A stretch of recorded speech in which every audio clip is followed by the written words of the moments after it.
The environment of Dahan River was destroyed before, so the government put in place something to protect it. San Ying Waterfront. Today, we will introduce this beautiful place.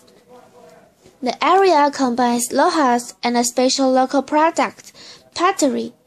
In this square, we can see the large but delicately pottery that even people can sit on, such as pots, bowls, dippers, basin, spoon, forks, and knives. How amazing! Furthermore, there is a big pottery building called San Ying Star. It is a spiritual landmark in local people's minds.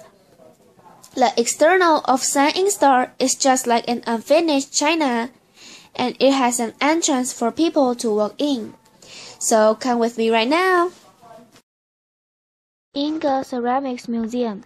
Yingge Ceramics Museum is the first museum that introduced ceramics to Taiwan.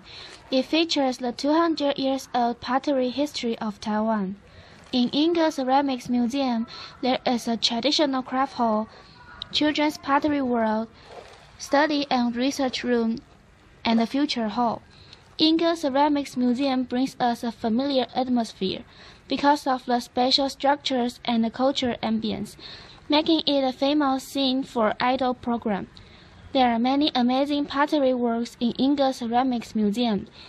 If you have an interest in pottery, why not give it a try?